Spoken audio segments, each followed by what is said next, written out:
안녕하세요. 오늘은 우유 스티밍에 대해서 설명을 드려보도록 하겠습니다. 일단 우유 스티밍이라고 하는 거는 어떤 거냐면 말 그대로 우유 거품을 만드는 과정이에요. 그래서 두 가지 과정으로 나뉘는데 첫 번째가 이제 거품을 생성하는 단계, 그 다음 두 번째는 이 거품을 우유와 혼합하는 단계로 나눠진다고 보시면 조금 좋을 것 같아요.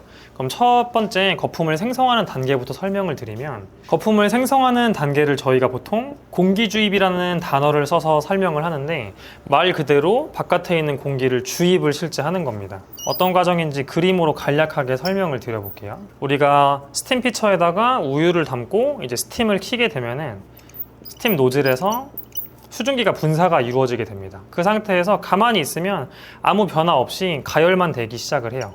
근데 이때 피처를 내리셔서 노즐을 우유 바깥으로 살짝 빼시게 되면은 이 틈새 사이로 바깥의 공기가 집어넣어지게 되거든요. 이게 안에 공기가 들어가면서 우리가 거품이 생성되는 단계라고 봐주시면 좋을 것 같아요. 그게 공기주입 단계고, 두 번째 거품이랑 우유를 섞는 단계를 우리가 혼합이라고 이야기를 하게 되는데, 혼합이라는 용어를 쓰는 이유는 거품과 우유가 섞인다는 표현으로 보통 이 용어들을 많이 사용을 하시는 것 같아요. 예를 들어서 저희가 애초에 담은 우유고 이쪽이 우리가 들어간 거품층이라고 생각을 했을 때, 물론 실제로 이렇게 반 딱 나눠져 있지는 않아요. 근데 간략하게 이렇게 돼 있다고 생각을 했을 때 혼합을 하려면은 공기주입을 멈춰야겠죠. 그래서 이번엔 반대로 우유를 위로 올리셔가지고 노즐을 다시 숨겨줘야 됩니다. 숨기게 되면은 공기가 들어가는 게 더 이상 이제 멈추게 될 거예요. 그러면서 이 안에서 수증기로 인해 안에 회전 현상이 일어나게 되거든요. 우리가 각도를 잘 잡았을 때 했을 때 거품이랑 이제 우유가 섞이면서 또 큰 거품들이 깨지기도 하면서 우리가 흔히 말하는 고운 스팀 밀크가 나오게 됩니다. 그러면 이제 이 간단한 이론을 바탕으로 실제 실습을 하면서 추가 설명을 드리도록 해볼게요. 본격적으로 하기 전에 스티밍에 필요한 여러 가지 기능들이랑 구조들과 스티밍할 때 주의할 점을 설명드리면, 구조는 크게 특별한 건 없고 에스프레소 머신에 달려있는 스팀 노즐을 사용을 하게 될 거예요. 그래서 뭐 스팀 노즐, 뭐 스팀 봉 다양한 용어로 부르는데 보통 노즐이라는 용어를 제일 많이 사용을 하시고, 요거 같은 경우는 스팀 레버라고 부르거든요. 돌리는 형식이 있고 그 다음에 위아래로 키는 형식들이 두 가지 형태가 보통은 있어요. 저희 머신은 위아래로 키는 레버 형식이다 보니까 이제 내리거나 뭐 올리거나 하시는 거에 따라서 스팀이 나오게 됩니다. 돌리는 형식 같은 경우에는 얼만큼 돌리냐에 따라 스팀이 나오는 양이 조금 달라지긴 해요.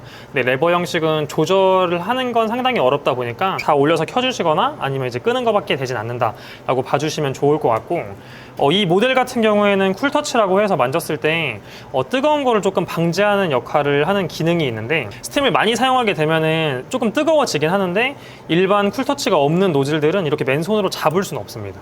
스팀을 한번 쏘시고 나면은 이 노즐 자체가 매우 뜨거워지다 보니까 고무를 조금 껴서 사용을 하시거나 이런 스팀 행주를 반드시 사용을 해주셔야 돼요.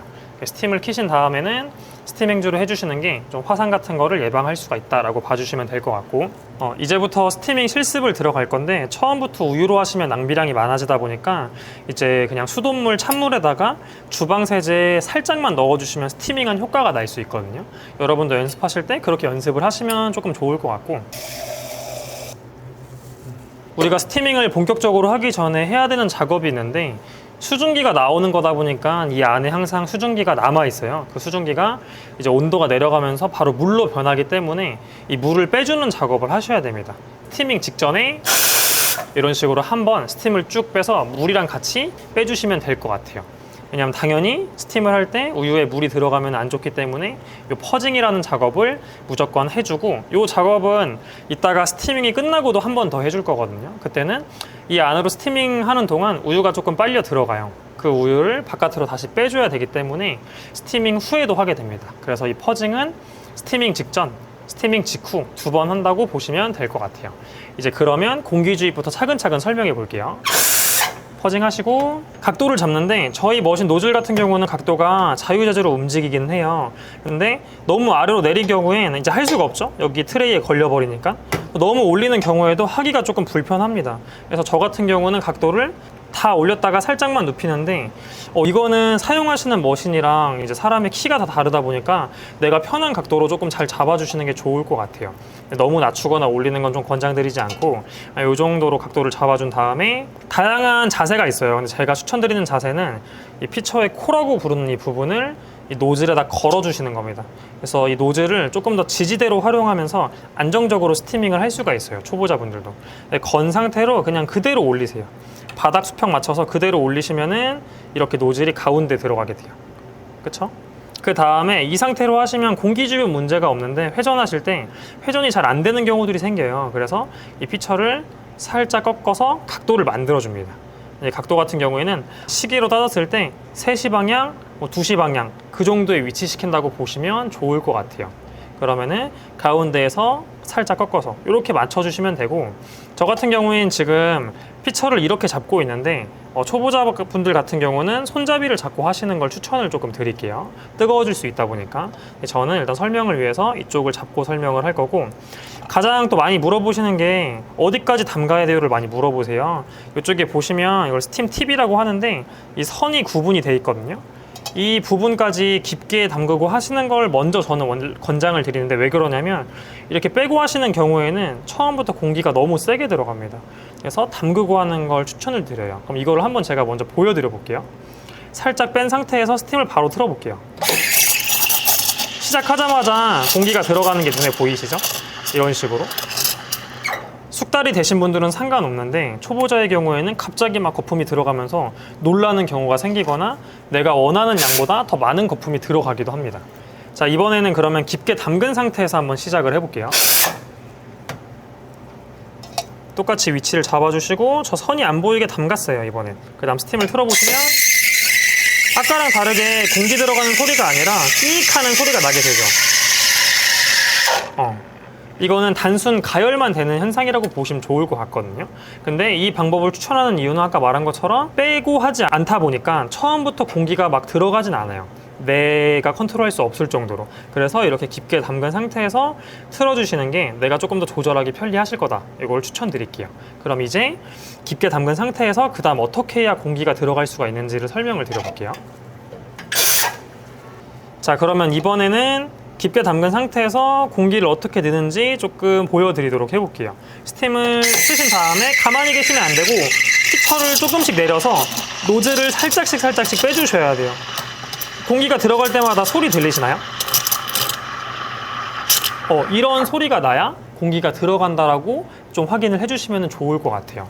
근데 나는 분명 피처를 움직이고 있는데 끼익하는 소리 외에 치직치직하는 소리가 들리지 않는다. 그러면은 거품이 생기고 있지 않는 겁니다. 그래서 피처를 조금씩 움직여서 노즐을 수면 바깥으로 살짝 빼서 공기가 들어가는 소리를 내주셔야 됩니다. 이제 그게 핵심 포인트다라고 보시면 되고, 자, 이번에는 혼합 과정을 조금 설명을 드려볼게요. 내가 원하는 만큼의 거품을 만들었어요. 그 다음에 혼합을 하실 때는 아까 말씀드린 것처럼 피처를 다시 살짝 올려주셔야 돼요. 자, 보세요. 공기를 넣어주시고 내가 원하는 만큼 만들었어요. 다시 담가서 조용히 만들어줍니다. 노즐 보시면 노즐 중심으로 우유가 막 도는 게 보이거든요. 그러면서 처음에 만든 거품들이 다 사라진 게 눈에 보이실 거예요. 퍼징 해주시고 보시면은 약간의 장기포가 조금 남아있을 수 있는데 그런 애들은 실제 서주면 다 깨지게 되고, 보셨을 땐 찰랑찰랑 흔들리면서 약간 윤기가 나고 광이 나는 게 보이거든요. 저희가 만들려고 하는 밀크폼이 이런 벨벳 밀크폼이라고 보시면 좋을 것 같아요. 자, 그러면 이번에는 혼합이 잘 되지 않는 과정을 조금 보여드리도록 할게요. 가장 많이 실수하시는 부분인데, 담그신 상태에서 마찬가지로 공기를 일단 넣어볼게요. 공기를 넣었어요. 공기를 넣었는데 이제 너무 깊게 이렇게 담그시는 분들이 계시거든요. 위에 거품들 안 사라지는 거 눈에 보이시나요? 물론 시간이 지나면 언젠가는 사라질 수도 있지만 우리가 스티밍 온도를 무한정으로 할 수가 없어요. 그래서 뜨거워지면 이렇게 끄게 될 텐데, 보시면은 거품들이 엄청 거칠게 나와 있고 안 섞인 듯한 게 눈에 딱 보이게 되죠. 이렇게 된 게 혼합이 잘 안 된 스티밍이다 라고 봐주시면 좋을 것 같습니다. 자, 그러면은 마지막으로 다시 한번 전체적인 공기 주입이랑 올바른 혼합 과정에 대한 설명을 드리고 이제 온도까지도 한번 재보고 스티밍 온도에 대한 설명을 드리면서 영상 좀 마무리 해볼게요. 그래서 퍼징 해주시고 노즐 각도 잘 잡아주시고 위치 편하게 잘 잡아주신 다음에 공기 넣어주시고 살짝 올려서 혼합해 주시면 돼요. 만지시다가 너무 뜨거울 때 한번 꺼보시는 거. 끝나고 퍼징 한 번 더 해주시고. 사람마다 느끼는 감각이 조금 다르다 보니까 제가 정확히 어떤 느낌일 때 꺼야 된다라고 말씀을 드리긴 애매한데, 저는 보통 설명을 할 때 딱 만지셨을 때 내가 더 이상 손을 대기 힘들 정도로 조금 뜨거워지기 시작한다 하면 그때쯤 끄라고 설명을 드리거든요. 지금 제가 제 손 기준으로 많이 뜨거울 때까지 진행을 해봤는데 61도에서 2도 정도가 나오는 것 같아요. 저희가 이론적으로 이야기했을 때 70도를 넘기지 말라고 이야기를 하거든요. 이제 그 이유가 70도가 넘어가면은 우유에서 비린내가 난다거나 가열치가 난다거나 하는 안 좋은 향들이 날 수가 있다 보니까 이론상 70도를 넘기지 말라 하고, 이제 스티밍 낮게 하는 경우에는 뭐 50도, 55도 정도로도 진행을 할 수는 있는데, 이제 우리나라 카페 특성상 너무 낮게 했을 때는 손님들이 조금 안 좋아하실 수 있기 때문에 제가 권장 드리는 거는 65도 정도는 조금 권장을 드리는 편이에요. 근데 혹시나 손님들이 너무 더 뜨겁게를 원하시면은 설명을 드리고 65도 이상으로 올리는 것도 괜찮다고 보기는 하는데, 제 개인적으로 가장 선호하는 온도는 저는 55도에서 60도 사이의 스티밍 온도를 조금 선호하긴 합니다. 그렇게 해서 라떼를 만들었을 때 라떼에서 날 수 있는 단맛이 조금 더 높게 올라가는 것 같아요. 스티밍 온도가 너무 뜨겁게 되면은 커피의 쓴맛이 조금 강하게 나기도 하고, 그래서 요거는 여러분들이 상황에 맞게끔 잘 맞춰서 진행을 하시면 좋을 것 같습니다.